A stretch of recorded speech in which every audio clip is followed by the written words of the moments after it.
On today's Locked On Giants podcast, Trey Wingo joins the program as we discuss the state of the New York Giants. That's coming your way next on the Locked On Giants podcast.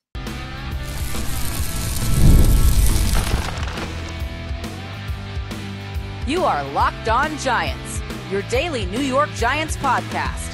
Part of the Locked On Podcast Network, your team every day. This episode of the Locked On Giants podcast is brought to you by Game Time. Download the Game Time app, create an account, and use the promo code LOCKEDONNFL for $20 off your first purchase. Terms apply.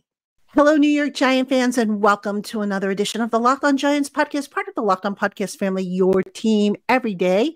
I'm your host, Patricia Train, a credential member of the New York Giants media for Locked On, as well as for New York Giants on SI, which is where you can find my written work.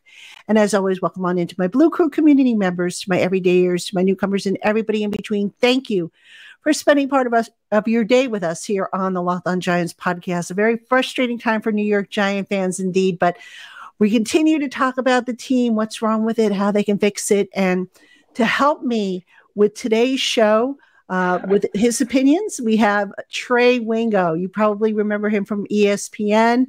He is currently the host of DraftKings NFL Pregame Power Up Show, which you can catch every Monday and Thursday, 6 p.m. Eastern. Trey, thank you so much for joining me. Patricia, glad to be here. I'm excited to talk with you and talk about the Giants. As for fixing the Giants, I don't know if that's something that is possible at the moment, but we'll certainly go down that road.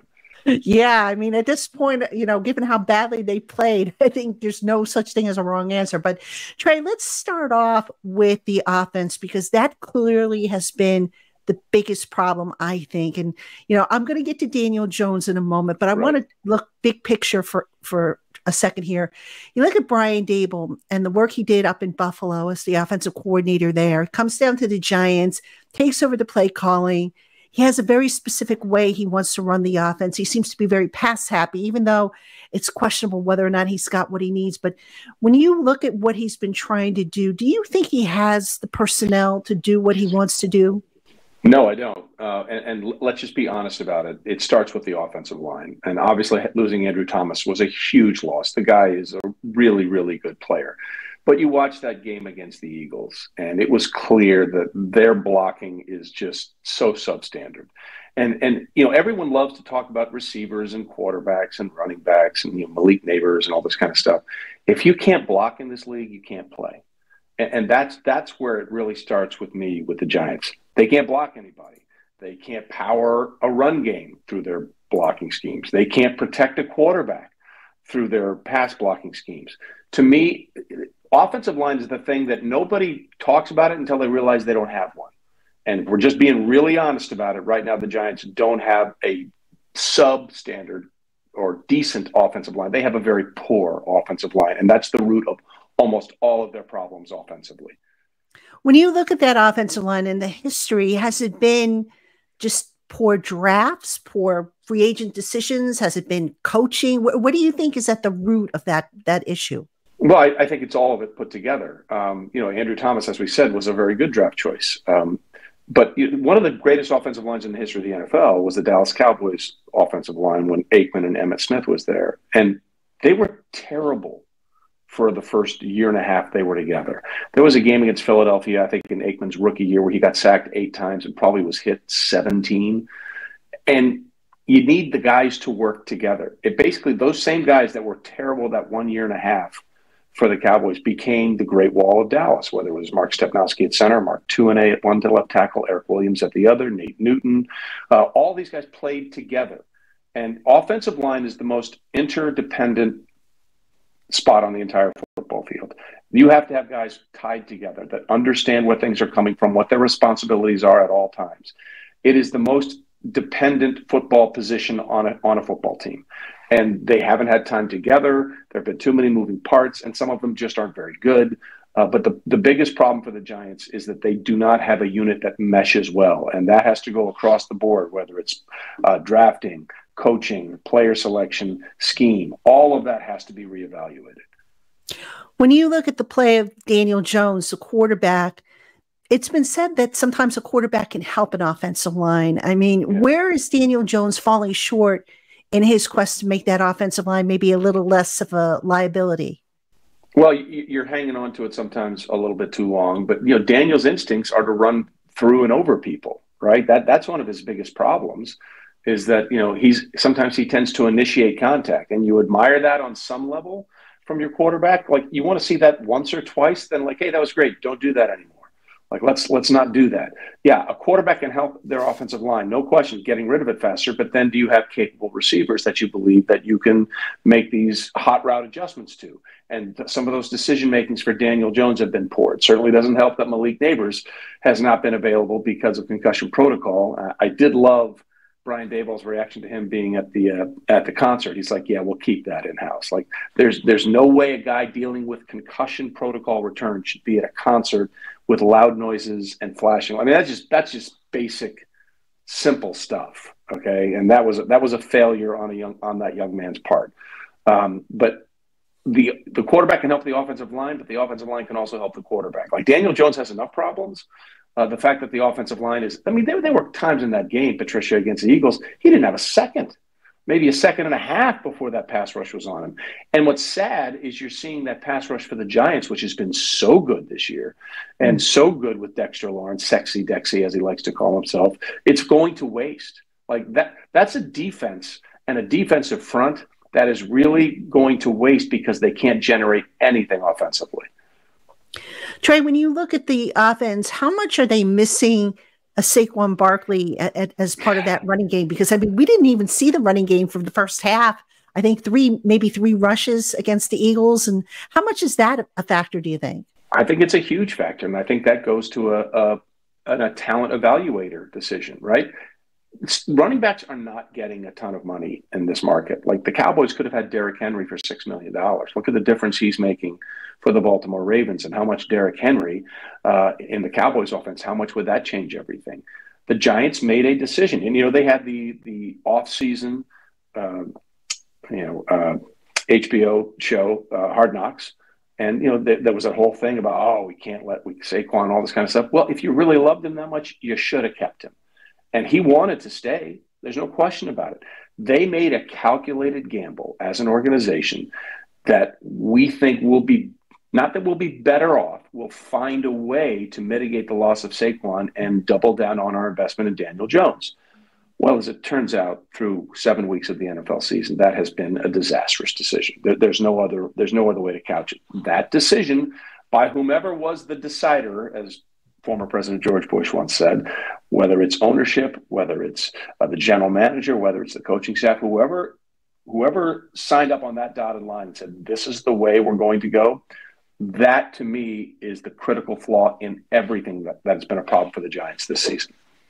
Daniel Jones now in year 6 of his career, a lot of the same problems still happening with him.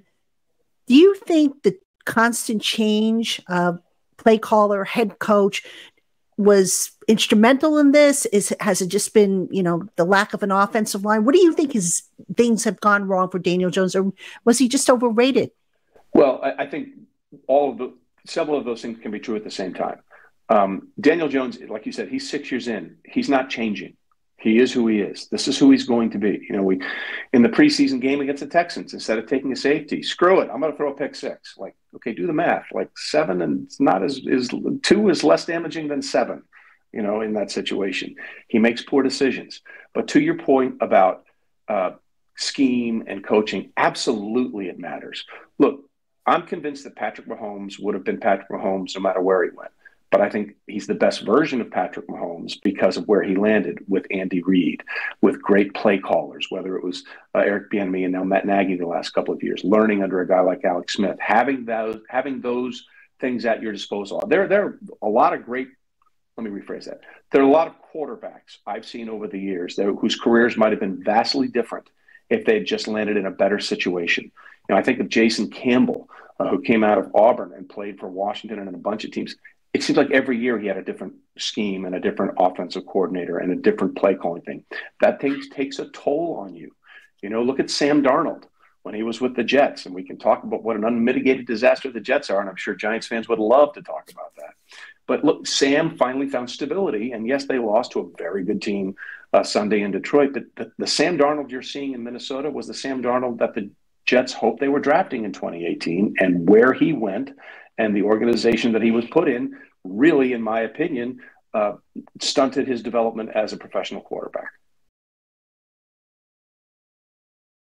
Hey, Giant fans, you can start the season with a big return on FanDuel, America's #1 sportsbook. So when you get a hunch in the middle of the game, you can check out the latest stats, view live play-by-plays, and so much more, all on the very same page where you place your bets. And right now, you'll get started with $200 in bonus bets guaranteed when you place your first bet of $5. Visit FanDuel.com to get started.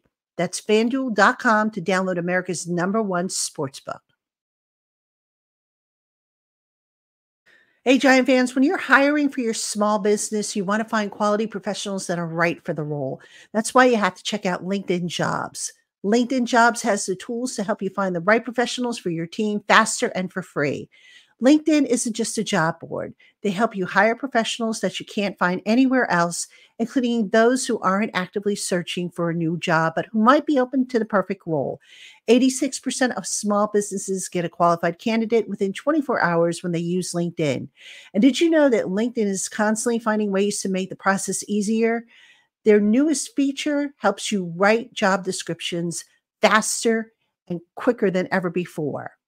Find out why 2.5 million small businesses use LinkedIn for hiring by posting your job for free at linkedin.com/lockedonNFL. That's linkedin.com/lockedonNFL to post your job for free. Terms and conditions apply. We're speaking with Trey Wingo. He is the host of DraftKings NFL Pregame Power Up Show, Monday, Thursday, 6 p.m. Eastern is when you can catch him. Trey, the roster is what it is at this point. It's not like, Correct. Somebody's kind of going to come in off the street and salvage this team. But that being said, if you're Brian Daboll and you're trying to fix this offense, where do you start? Do you bench the quarterback? What do you do?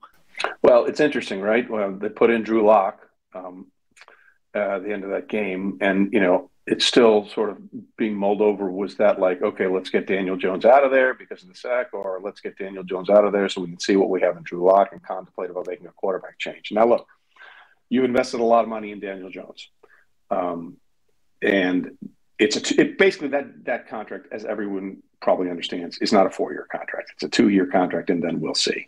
I mean, that's the guaranteed money in the contract. I think they have to look at everything. And Brian Daboll, let's be clear, is probably coaching for his job down the stretch of the season.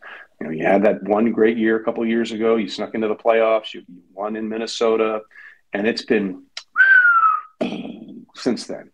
So he's not riding on that. Like Wellington Marathon had one of the greatest. Was it Wellington or wait? Is it John? It's John. That's there now. John's the owner, yeah. John. Yeah. Sorry.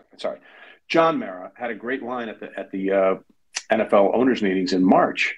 It was very telling going into last season, where he was like, I thought it was one of the most honest things I've ever seen an owner say when he said, he talked about Daboll and the success they had when they went into that season and won the playoff game. And so it's pretty easy to be the talk of the town to a clown, basically, pretty fast in the city. That was basically, I thought at that time, he's saying, hey, don't get too wrapped up in this. Like, great, you had one winning season and you won a playoff game. That won't cut it in New York. We're looking for long-term stability, long-term success. And that was after his best season. And I thought that was a really telling comment from John, because it was basically him saying, hey, you're riding the high horse now, but that doesn't mean bleep if it goes south. And it's gone south pretty quickly. So Brian has to look at every option available to him, because if he doesn't overturn every stone out there, pretty soon someone else will be looking for those fixes. That's the way it goes. Trey, in retrospect, do you think the fact that the Giants got off to such a successful start in the Brian Daboll, Joe Schoen era, do you think maybe it tainted their view, how they viewed this roster, to where maybe they thought it was a little bit better than what it actually was? Yeah, it's certainly possible. Look, you always want to feed off success, okay? But I think the best teams and the best organizations out there don't look at their successes as much as they look at their failures. Okay, hey, we did all this, but where can we improve? What are the things we need to do?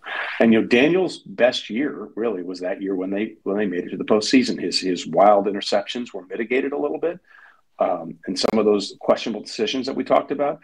They were tamped down, but they've resurfaced. They've returned. I mean, he hasn't thrown a touchdown pass at home in over 660 days now. Now, I get some of that is because he injured Tom. I understand that, but still, it's week 17 of the 2022 season was the last home touchdown pass he's thrown. Saquon Barkley has more touchdowns at MetLife this year than Daniel Jones. That's a problem. They have made organizational decisions that have backfired, and they've made some personnel decisions that have backfired. And yeah, sometimes you need to tear it down to the studs to find out what you really have. And that's where we may be heading. And by the way, let's be honest, this is a very winnable division. The Cowboys are an unmitigated disaster. The Eagles, despite the win on Sunday, have shown flaws, and Jalen Hurts has been okay. There's clearly tension with the head coach and Nick Sirianni. Now, the Commanders are off to a great start with a quarterback, their rookie quarterback, and Jaden Daniels, who now is going to be week to week with a rib injury. And let's not undersell that. A rib injury is like one of the hardest things to play through. You can't, if your ribs are real hurt, you can't breathe, you can't laugh, you can't do anything. And it's like, well, just shoot it up. Yeah, well, if you shoot up the ribs and you miss, you put stuff in an area where you don't want it to be. So you better be really good with that needle if you're thinking about shooting up the ribs, because there's a lot of internal organs that are protected by the ribs for a very specific medical reason. So I think it's going to be very curious to see how they handle Jaden going forward. This is a winnable division for any team. And the Giants, it feels like they're squandering a potential opportunity with the way they're playing. Do you think Daniel Jones has lost confidence? I mean, I know he says he hasn't, but the play is one thing, the words are another. Do you see a quarterback playing without a confidence? Well, what I think is Daniel's best attribute, and Eli had this as well in New York, is that he does have a fairly decent poker face. He doesn't get too high. He doesn't get too low. I remember when Eli first started, people were like, you need to be more fiery. I'm like, no, you don't. You can't be who you're not, right? Because people will smell that. Players will smell that a mile away. If you try to be a rah-rah loud guy and you're not a rah-rah loud guy, like, why are you being such a phony? So I'll give Daniel Jones credit on that point. He's being who he is. But to the confidence issue, yeah, if you get the crap beat out of you and hit a bunch of times, whether you say it or not, it's going to affect your decision-making. Like those constant hits pile up. And to quote Sam Darnold, sometimes when these things happen, you start seeing ghosts. So they have to shore up the offensive line to have any shot at Daniel Jones being what they decided they wanted to pay him for this season and next season. Dable said on Monday that they're sticking with Daniel. He gives them the best chance to win. I'm sure you've seen Drew Lock play before. Tommy DeVito played last year. Do you agree with that? Tommy. Yeah, I think Tommy, yeah, his agent, by the way, straight out of Central Casting, still one of the greatest things of all time. I think you say that until you can't say that anymore, right? Like, look at what Mike Tomlin did. And this is why Steeler fans don't really appreciate how good they have it with Mike Tomlin. They were 4-2 under Justin Fields, and they just come off a pretty big win over the Raiders, where the offense functioned pretty well. But Mike Tomlin said, "I got to see what the other guy had." So he makes the change to Russell Wilson, and let's be honest, it was ugly in the first half. Russell was missing wide open receivers against the Jets, and they were down 2 points. And then Russell got into a rhythm. They started running the ball a little bit. Russell settled down, and then they blow out the Jets 37-15. You say this quarterback or this player gives you the best chance to win until he doesn't. Like that's such a catch-all phrase for anybody. Oh, he gives us the best chance to win. But that's not everything comes with an expiration date. Like, he gives you the best chance to win until he doesn't. And then it's when you have to make a change. And Drew Lock might be a little more mobile, might be a little more agile. And at some point you have to decide, okay, if we're not going to ride this long-term contract and probably get rid of Daniel Jones after 2 years, let's make sure that we think Drew Lock can be that guy. So at some point, if the play doesn't improve, that change is inevitable. Hey, Giant fans, if you're looking for those hard-to-get tickets to shows, concerts, and sporting events, look no further than to Game Time. Game Time makes finding tickets you want faster and easier than ever before, and it offers seats at competitive prices. With Game Time, there are no hidden fees. You'll know exactly what you're paying for before you check out. You'll get clear images of your seat views, and you'll also get event cancellation protection. And if you find tickets elsewhere in the same section and row for less, Game Time will give you 110% of the difference. So go on and get the tickets you want to the events you want to attend. Download the Game Time app, create an account, and use the promo code LOCKEDONNFL for $20 off your first purchase. Download Game Time today. What time is it? It's game time.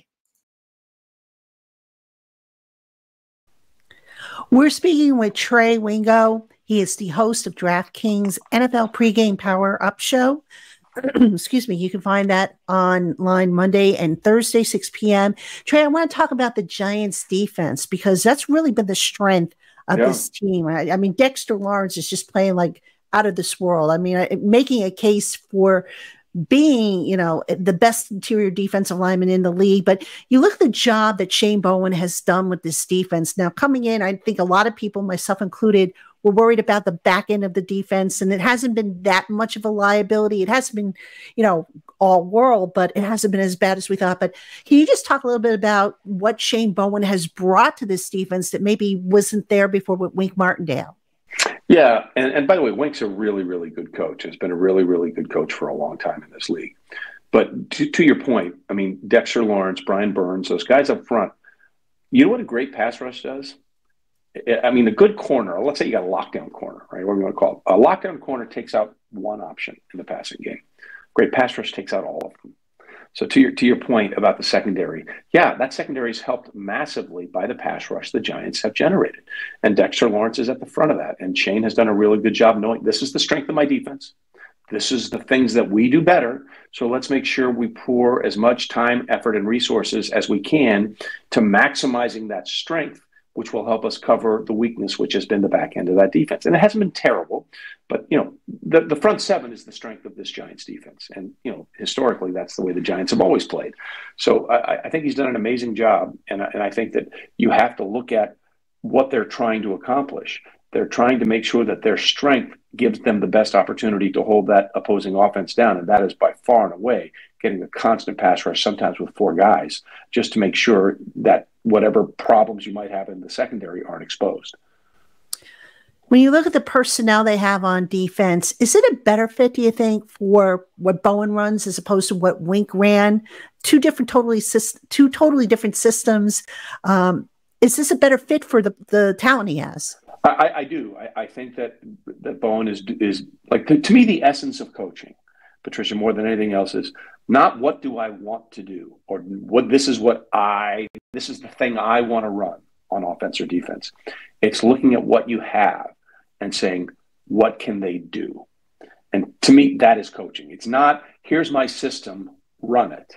What do you do well? What do you not do well? So let's do the things that amplify your strengths, and let's do the things that mitigate or cover up your weaknesses. And I think what Shane has done is sort of a really good example of that. Yeah, indeed. He's not really a heavy blitzer the way Wink was. He does use the blitz, but he mixes it in. And, even without Kayvon Thibodeau, who's currently on IR with the wrist injury, Burns is dealing with a groin injury. I mean, they still have been able to generate pressure, which, it has been really good. I mean, even the run defense has gotten a little bit better, I would say, outside of, obviously what happened on Sunday. But the run defense has maybe perked up a little bit, wouldn't you say? It is. And look, obviously Saquon was extremely motivated for that game. Like, he was very motivated for that game. I think the run defense has gotten a little better. Yeah, absolutely. No question. Now, Trey, just looking ahead, and I hate to do this because it's not even Halloween, but the way the Giants season is going, it's just unfortunately going that way. The biggest things that the Giants are going to have to address in this offseason, I mean, obviously Daniel Jones is probably right up there. What to do with him? I'm not so sure he's back next year. But what else do you see as maybe being an under the radar glaring issue on this team that it's just going to have to wait until, the offseason? Well, they're going to get more playmakers. Obviously, Neighbors getting back is gonna really help. You need weapons. Like you take a look at the Patriots right now, right? They've lost 6 straight games, and they look like they might have a promising young quarterback in Drake May, but they don't have anybody that threatens you on offense. You don't go into a game against New England and look at their team and say, we got to take that guy out right away. And without Neighbors there, that's sort of the situation you find yourself in with the Giants. They have a few complementary pieces, which are good. You need guys that put fear in defensive coordinators. You need guys that will find a way to make a play when your team needs them. And they don't really have a lot of those. They're going to have to upgrade the options for whomever's at quarterback. To me, again, it starts with the offensive line, and then you go outside to more dynamic playmakers, and then you hopefully get a quarterback that starts making better decisions. One position we haven't talked about on the offense is tight end, mainly because, the tight end hasn't really been integrated into the passing game. They don't have a healthy Darren Waller like they did for part of last year. How much of a problem has that been with what the Giants are looking to do on offense? Right. You look at every great quarterback, right, over the entire history of the league since like the mid-'80s, they've had a safety valve. They've had a tight end. George Kittle for Brock Purdy. Travis Kelce, even though he's struggling a little bit this year. And I think those struggles are a little overrated. We can talk about that if you want.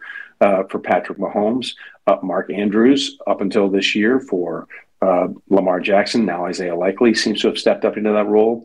You want a player that your QB can trust and find consistently. And it's not the big plays, right? It's not the splash plays. It's the 4-yard completions that keep a drive alive. To me, those are the ones that I think are the most underrated plays in football.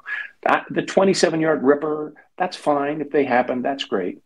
But you want to keep possession of the football. Those 4, 5, 6, 7-yard routes that move the sticks, where if you throw it to that guy in his vicinity, he's going to make that tough catch in a contested area. That's where a tight end comes up and is such a huge part of a sort of a stabilizing factor in an offense. And that is certainly something the Giants don't have. Trey, final question for you. When you look at the state of this team right now, realistically speaking, and I get this question all the time, so I'll ask you, right.